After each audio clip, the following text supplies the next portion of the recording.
I knew I wasn't the bride he wanted, but the way he looked at me said I was the only one he ever chose. The dress fit like it belonged to someone else. Too perfect, too expensive, too heavy across my shoulders, like it carried a life I never agreed to live. I stood at the end of the aisle, fingers trembling just enough that I pressed them into the silk to make it stop, but it didn't. Nothing about this felt real. Not the towering white columns, not the quiet whisper of designer shoes across marble floors, not the guests who watched me like they already knew how this would end. My name is Emily Carter, and 3 days ago, I wasn't supposed to be here. 3 days ago, this wedding belonged to my stepsister. Olivia had smiled when she said no. That was the part one couldn't forget. Not fear, not hesitation, just refusal. Like turning down a dinner reservation. Like it cost her nothing. I'm not marrying a man in a wheelchair, she said, her voice light, dismissive. Especially not one with a reputation like his. My mother didn't argue. She didn't even look surprised. She just turned to me. And that was it. No discussion. No choice. Just a quiet shift in the room, like gravity had decided I was easier to pull down. Emily will do it, she said. I remember laughing. Not because it was funny, but because it felt impossible. Me? The girl who wore secondhand shoes and worked double shifts just to keep the lights on? Marrying Adrian Volkov, the most powerful man in a city that never forgave weakness? It didn't make sense. Until it did. Because men like Adrian Volkov didn't get refused. The music started, low and elegant, something classical I didn't recognize. My cue. My steps felt measured, controlled, but inside, everything was loud. My heartbeat. My thoughts. The quiet panic I refused to show. I walked toward him slowly, every step echoing like a decision I couldn't undo. And then I saw him. Adrian Volkov, sitting perfectly still in his chair at the altar. Black suit. Sharp lines. Impeccable. Nothing about him looked fragile. Not the way his shoulders were set. Not the way his hands rested calmly on the armrests. Not the way the entire room seemed to orbit around him. Without a single word spoken. Power doesn't always move. Sometimes it just waits. His eyes lifted to meet mine. Dark. Focused. Unreadable. But not empty. Never empty. I felt at the moment our gazes locked. Recognition. Not curiosity. Not surprise. Recognition. Like he already knew me. Like this wasn't the first time he had imagined me standing here. My breath caught, just for a second.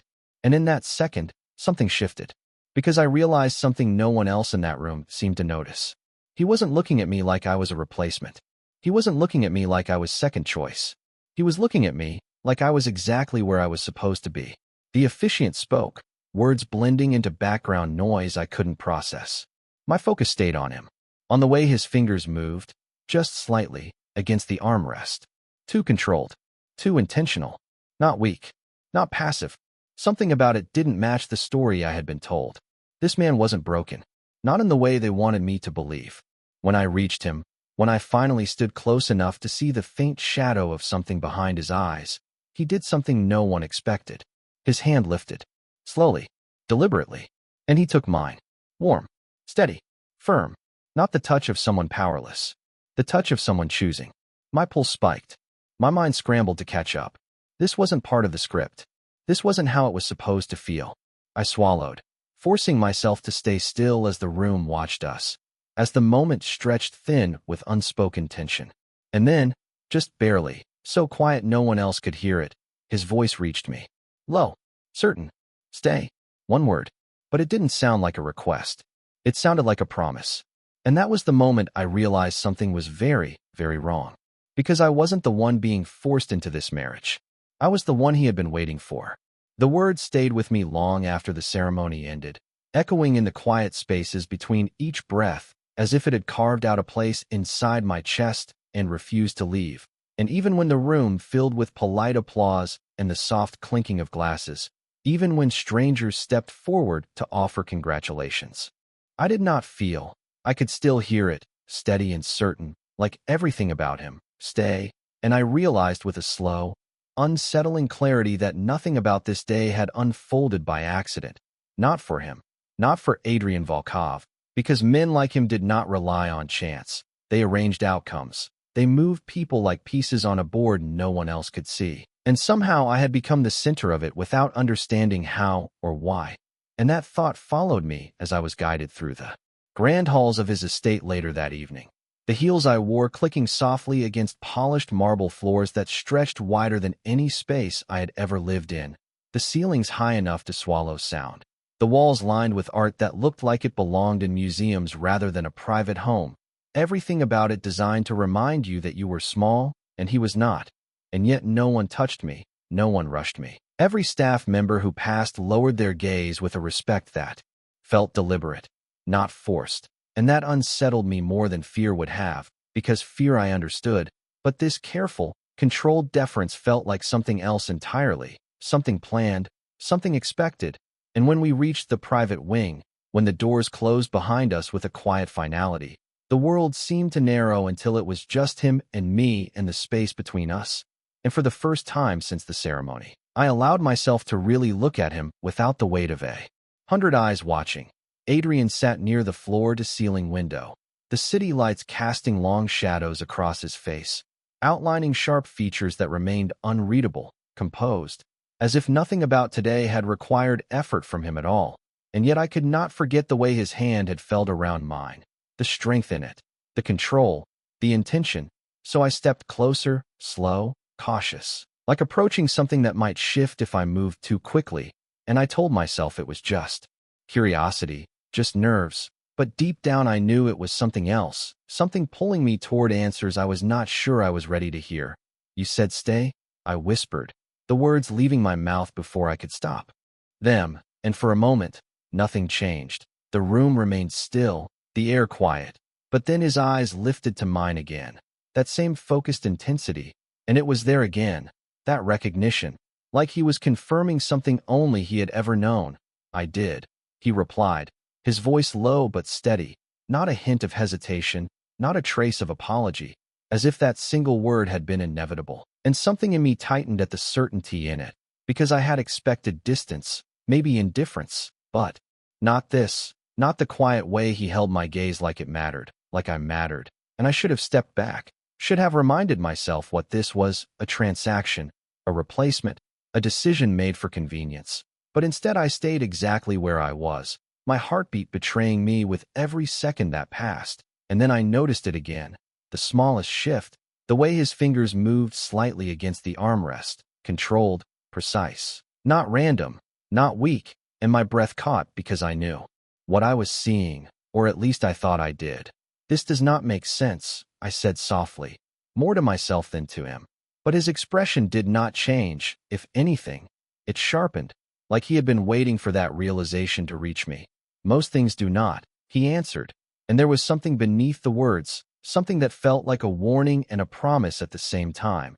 And suddenly the room felt smaller, the air heavier, because I understood then that whatever story I had been told about this marriage, about him, about my place here, it was incomplete, carefully edited to keep me from seeing the full picture. And now I was standing in the middle of something much bigger than a forced wedding, something that had started long before I ever walked down that aisle. And as I stood there, caught between fear and something dangerously close to understanding, I realized I had two choices. I could keep pretending I was just a replacement, or I could start asking why I was the one. He chose, and the way he was watching me told me he already knew which one I would pick. Sleep did not come easily that night, not in a house where every shadow felt intentional and every silence carried meaning, and I lay awake staring at the ceiling that stretched higher than any room I had ever known, replaying every moment from the ceremony, every glance, every word, especially that one word that refused to leave me alone, stay. It did not feel like a command anymore. It felt like something deeper, something that had been decided long before I ever stepped into that dress. And sometime around 3 in the morning, when the world outside the tall windows finally quieted, I made a decision. I was done being confused. If this was my life now, then I needed to understand it. I needed to understand him.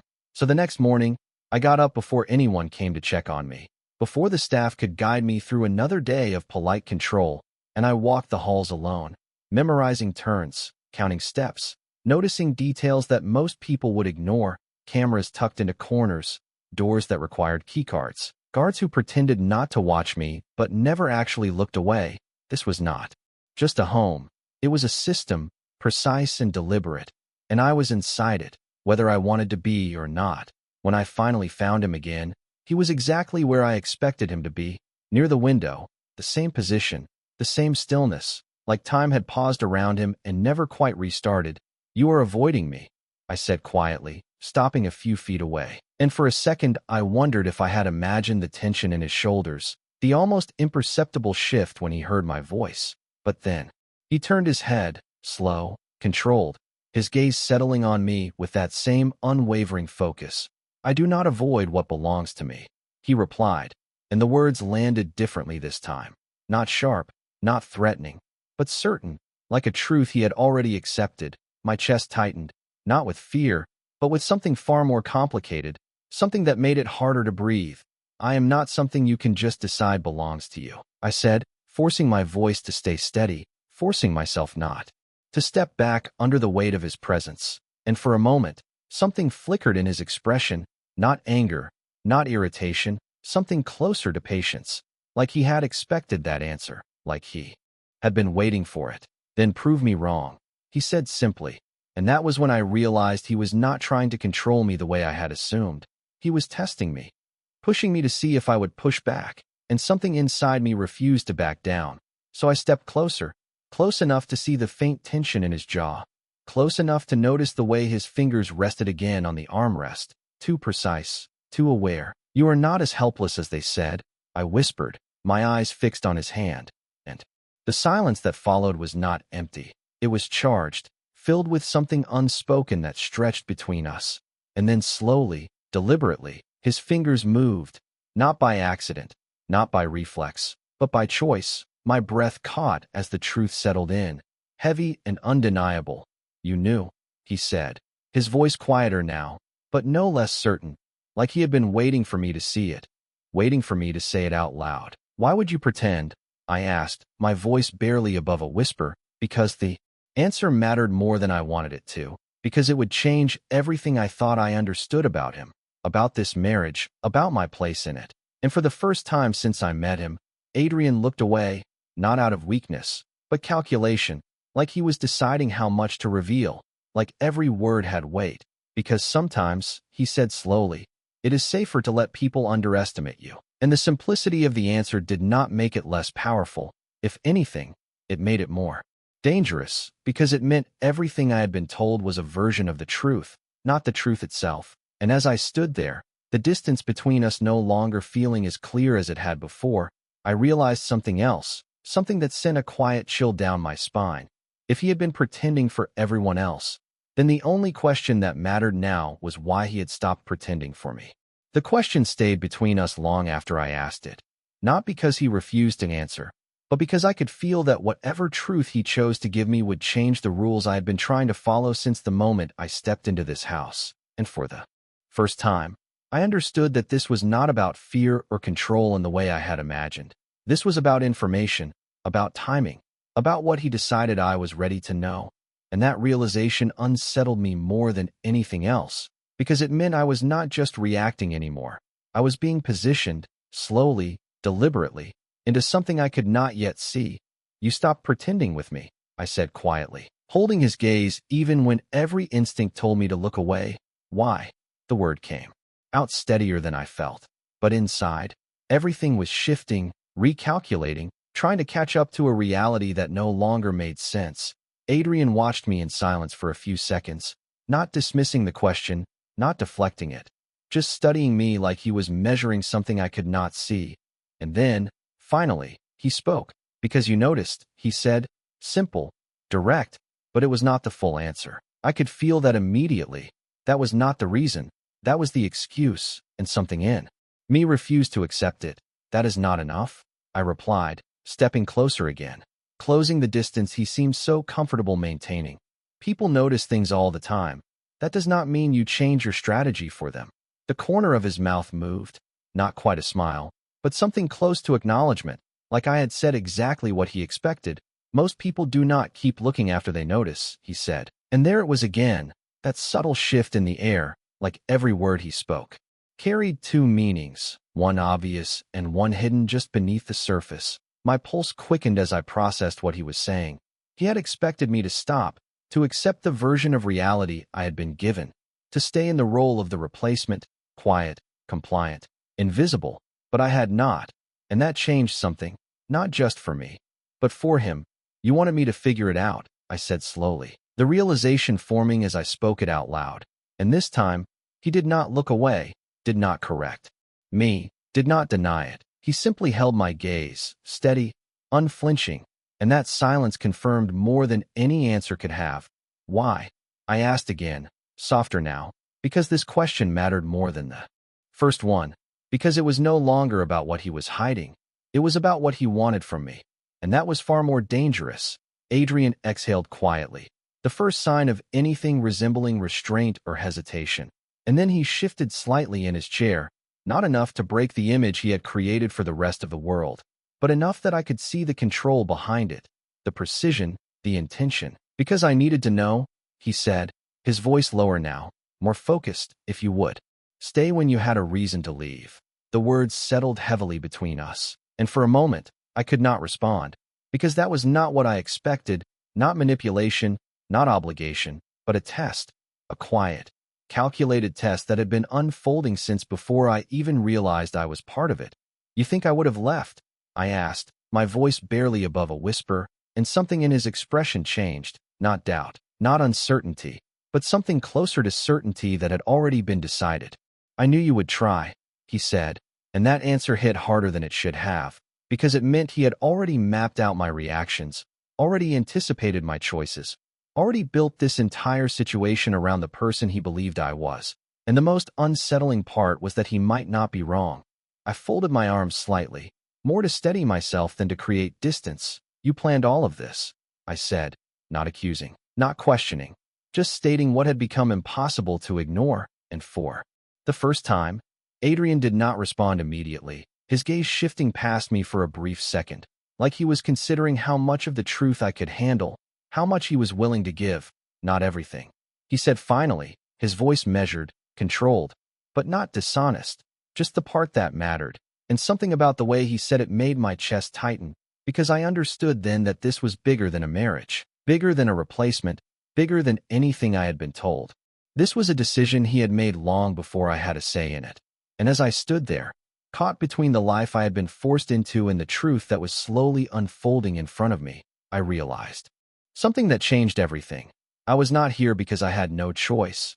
I was here because at some point, he had chosen me.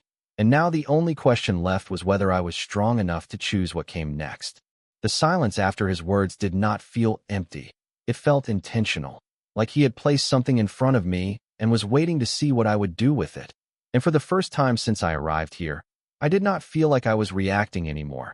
I felt like I was being invited to step forward, to decide something for myself. And that realization was both terrifying and strangely grounding, because it meant I was not as powerless as I had believed, but it also meant every choice I made from this moment on would matter. You planned the part that mattered, I repeated quietly, testing the weight of his words, and he did not correct me, did not soften it, which told me everything I needed to know. So I took a breath, steadying myself before asking the question that had been forming since the beginning. What part is that? His gaze did not waver, not even for a second. You, he said. And the simplicity of it hit harder than anything else he had said so far, because there was no room to misunderstand it, no way to twist it into something safer. My chest tightened as I processed that, as I tried to understand how I could have been the part that mattered in a plan I never even knew existed. You do not know me, I said, the words coming out sharper than I intended, because that was the only defense I had left, the only thing that still felt like mine. And for a moment, something in his expression shifted, not doubt, not confusion, but something quieter, something almost reflective, like he was considering how much to reveal. More than you think, he replied, and that answer sent a ripple of unease through me, because it meant this was not something recent, not something decided in the last few days. This had been building, slowly, deliberately, long before I ever walked down that aisle. I shook my head slightly, trying to anchor myself in something logical, something I could understand. That does not make sense, I said. But even as I spoke, I could feel the weakness in that argument, because nothing about this situation had followed logic so far, and Adrian seemed entirely unaffected by my resistance. Sense is not required for truth, he said calmly, and I exhaled slowly, the weight of everything pressing down on me at once. The house, the marriage, the quiet certainty in his voice that made it impossible to dismiss him as simply controlling or manipulative. This was something else, something far more calculated, far more personal, and as much as I wanted to step back, to put distance between us, I found myself doing the opposite, closing the space again until I stood directly in front of him, close enough to see the faint line between his brows, the subtle tension he carried beneath that controlled exterior. If I am the part that matters, I said, my voice steadier now, then why me? The question lingered between us, heavier than anything before it, because this was the one thing I needed to understand, not the plan, not the strategy, but the reason. And for the first time, Adrian did not answer immediately, his gaze shifting just slightly, not away from me, but inward, like he was choosing his words carefully, like this answer carried consequences, because you did not ask for anything, he said finally, and I frowned, the response catching me off guard. That is your reason? I asked, unable to hide the confusion in my voice. And he shook his head once, slow, deliberate. It is part of it, he corrected, his eyes returning to mine with that same unwavering focus. Everyone else who has ever stood in front of me has wanted something: power, money, protection, influence. They all came with expectations, demands hidden behind politeness. But you, he paused for a fraction of a second, just long enough for the weight of his words to settle.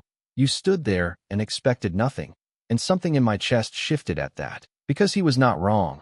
I had not expected anything from him, not kindness, not fairness, not even understanding. I had walked into this marriage assuming the worst and prepared to survive it. And somehow, that had been the thing that set me apart.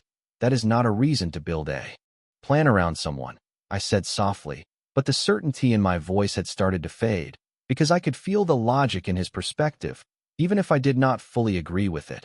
It is when the person is the only variable you cannot predict, he replied, and that answer settled something deep inside me, something I had not been able to name until now, because it meant I was not chosen for what I could give him. I was chosen because I did not fit into the system he controlled, because I was the one piece he could not anticipate.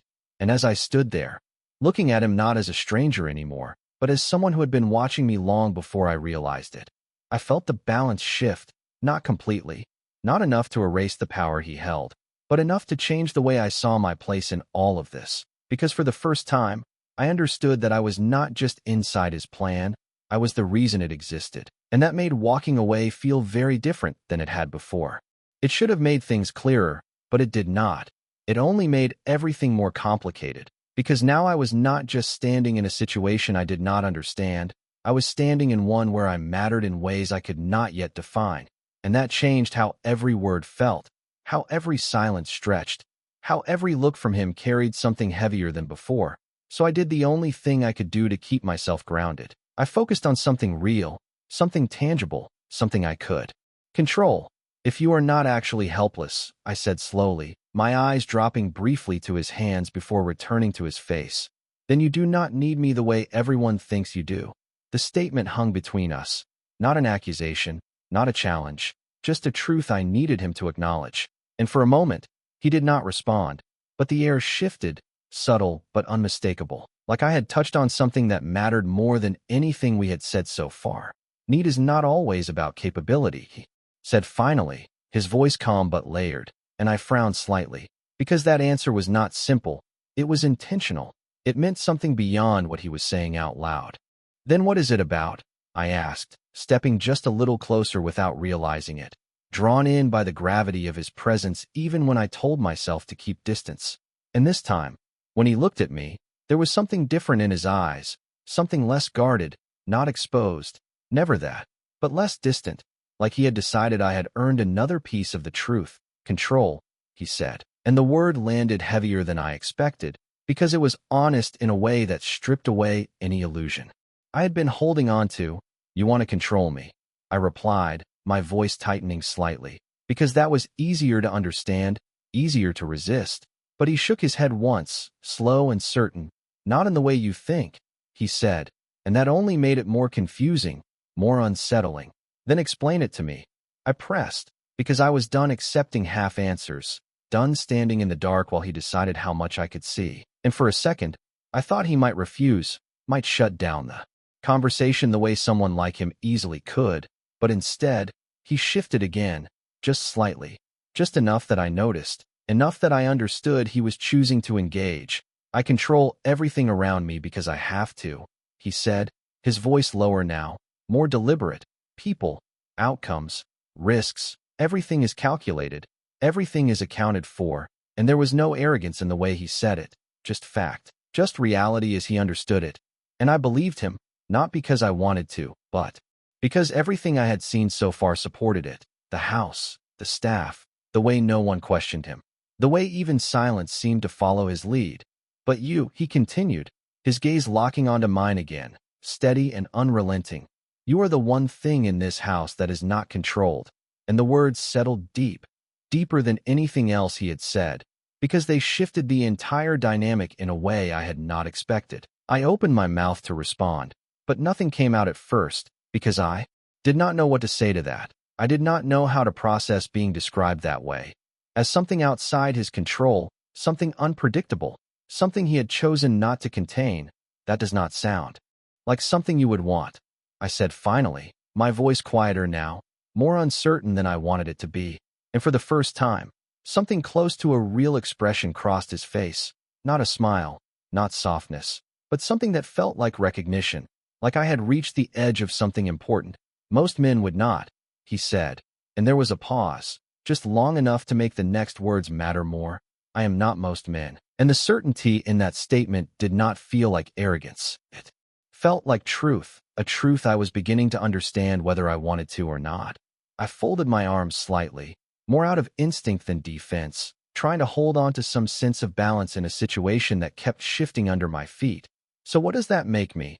I asked, because if I was not controlled, if I was not part of the system he had built, then I needed to understand what role I was actually playing. And Adrian did not hesitate this time. His answer immediate, unwavering, a choice, he said, and something in my chest tightened at that, because it meant everything had changed again, not just how he saw me, but how I had to see myself, because a choice implied something I had not allowed myself to consider until now, that I could stay or I could leave, and that either option would matter. And as I stood there, caught between the life I had been forced into and the truth that was slowly unfolding in front of me, I realized something that made my pulse quicken. I was no longer trapped in this marriage. I was standing in it, and that difference was enough to change everything.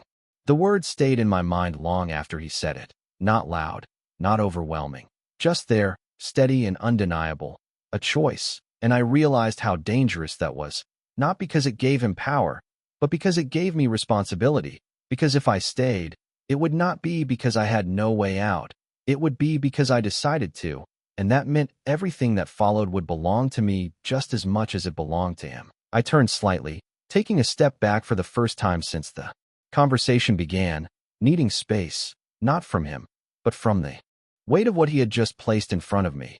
You make it sound simple, I said quietly, but there was no accusation in my voice anymore, just a quiet attempt to understand something that refused to fit into the world I came from. It is not simple, he replied, and there was no hesitation, no attempt to soften it, just truth. Then why say it like that? I asked, glancing back at him. Because you needed to hear it that way, he answered, and something about that felt accurate in a way I could not argue with. Because if he had explained everything all at once, if he had laid out every detail, every reason, I would have shut down. I would have retreated into the only defense I knew, distance. But this slow unraveling, this measured way of giving me pieces instead of answers, it was forcing me to stay present, to think, to feel, to choose, and that realization made my chest tighten, not with fear, but with awareness. You are controlling the pace, I said, turning fully to face him. Again, and this time, he did not deny it, did not deflect. Yes, he said simply, and the honesty of it caught me off guard more than anything else he could have said, because he was not hiding behind excuses, he was telling me exactly what he was doing, and expecting me to decide whether I accepted it or not. I exhaled slowly, trying to steady the thoughts that were beginning to move too fast. You said I am the one thing you cannot control, I reminded him, So which is it? His gaze did not waver.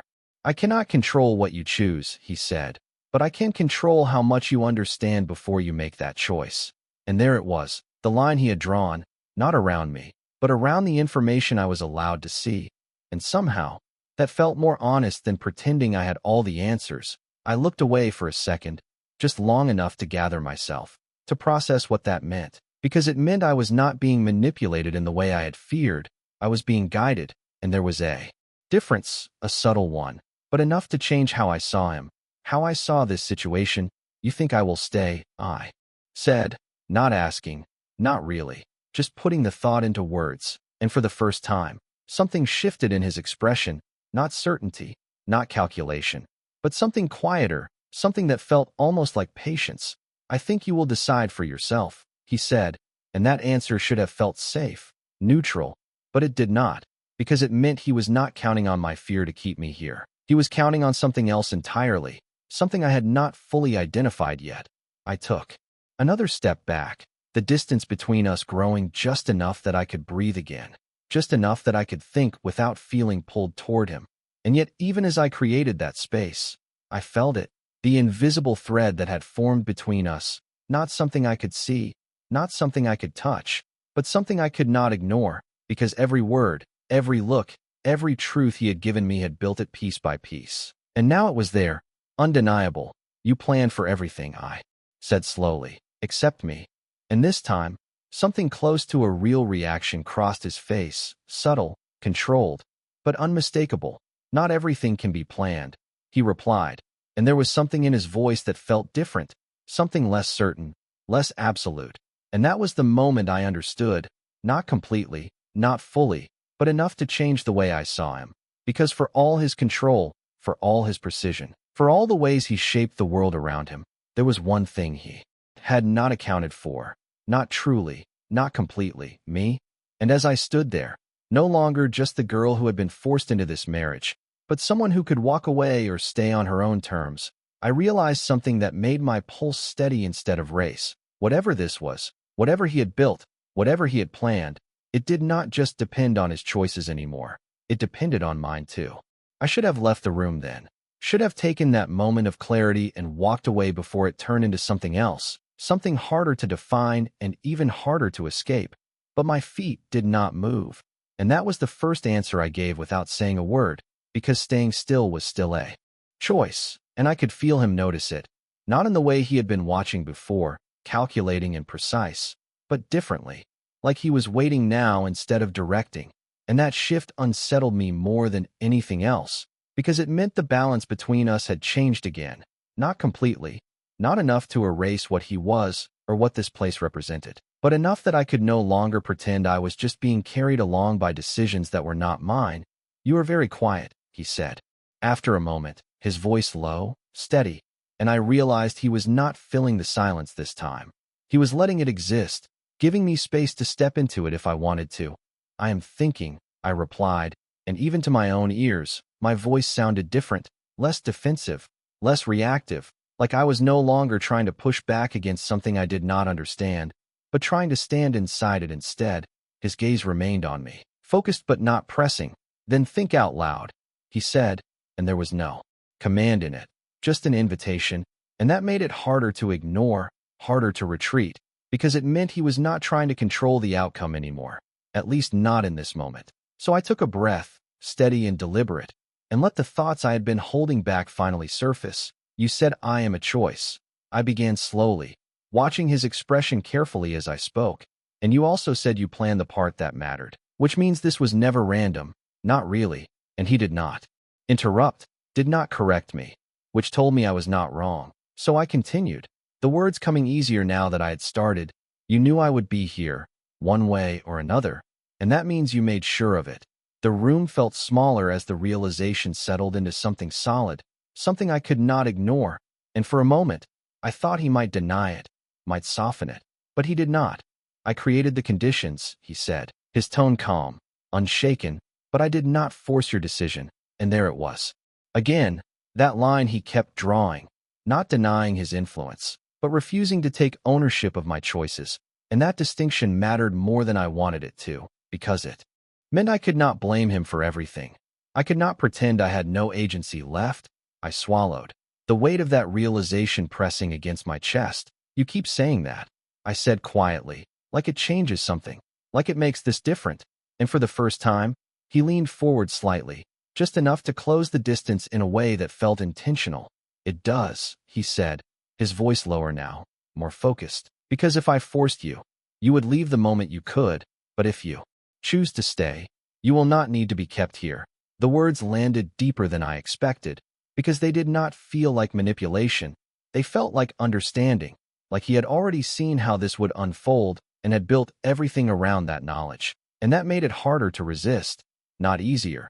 I looked away for a second, my thoughts moving too fast now, trying to find something stable, something I could hold on to. So you are waiting, I said, more to myself than to him, waiting to see what I do. And when I looked back at him, his expression had not changed, but something in the way he held my gaze told me I had reached the truth. Yes, he said simply, and the certainty in that single word settled something inside me, something I had been resisting since the beginning, because it meant this was no longer about being trapped or replaced or controlled. It was about something else entirely, something far more personal, far more dangerous. Choice is not simple when everything around it is designed, I said softly. And for a moment, I thought he might disagree, might argue, but instead, he shook his head once, slow and deliberate. No, he said, choice is only real when it is difficult. And that answer stayed with me, not because it solved anything, but because it reframed everything, because it meant the confusion I felt, the tension, the uncertainty, all of it was part of what made this real, not something to escape, but something to face. And as I stood there, no longer trying to find a way out, but trying to understand what staying would mean, I realized something I had not allowed myself to consider until now.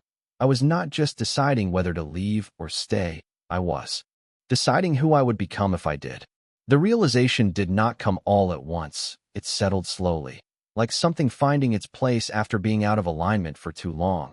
And I stood there in the quiet space between us, feeling the weight of everything he had said, everything he had not said. And for the first time, I stopped trying to fight it, not because I agreed with him, not because I trusted him completely, but because I understood something I had been refusing to see. Leaving would not undo any of this. It would not erase the fact that I had already stepped into his world, already become part of something that had been set in motion long before I knew it existed. And staying would not mean losing myself the way I had feared, not if I chose it on my own terms, not if I decided what it meant. I lifted my gaze to meet his again, steady this time, not searching, not questioning, just present. You said I am a choice, I began, my voice calm in a way that surprised me. And you are right, the words felt different as I said them, not like surrender, not like defeat, but like ownership, because they were mine, not his, not something he had given me, but something I was taking back. His eyes did not leave mine, but I could feel the shift, subtle, controlled, like he was listening in a way he had not before, like this moment mattered more than the others. Then here is mine, I continued, and for a second, the room felt completely still, like even the air had paused to hear what I would say next. I am not staying because you planned it. I am not staying because I have nowhere else to go, and I am not staying because you expect me to. Each word came out clear, deliberate, shaped by everything I had learned since the moment I walked down that aisle. I am staying because I want to understand what this is, what you are, and what this could become if it is real. The silence that followed was not empty. It was full, heavy with meaning, with consequence, with something that neither of us could take back once it was said. And for the first time since I met him, Adrian did not respond immediately, his gaze holding mine. But there was something different in it now, something less calculated, less controlled, like I had stepped outside the path he had predicted, not by leaving, but by choosing to stay for my own reasons. And that was not something he could fully anticipate. That is a dangerous decision, he said finally, his voice quieter than before. Not a warning, not quite, but something close, I know, I replied, and I meant it, because this was not simple. It was not safe, and it was not guaranteed to end the way I might want it to, but it was real, and that mattered more than anything else. I took a small step forward, closing the space between us again, not because I felt pulled, but because I chose to move, because I wanted him to see that this was not fear anymore. This was intention. Then stop waiting, I said softly, my eyes steady on his, because I am not going anywhere right now. And the words settled into the space between us like something final, something that changed the shape of everything that would come next. For a moment, nothing moved, nothing shifted, and then, slowly, deliberately, Adrian stood, not with effort, not with hesitation, but with the same controlled precision he had shown in everything else. And this time, I did not react with shock, did not step back or question what I was seeing, because I already knew the truth. What mattered was not that he could stand, it was that he chose to show me. His height closed the distance between us in a way that felt different, not overwhelming, not imposing, just present, real. And when he spoke again, his voice carried something new, something that had not been there before. Then we begin, he said. And as I stood there, no longer the girl who had been forced into a marriage she did not understand, but someone who had stepped into something far more complex by her own choice, I realized that whatever this was, whatever it would become, it was no longer just his story, it was ours.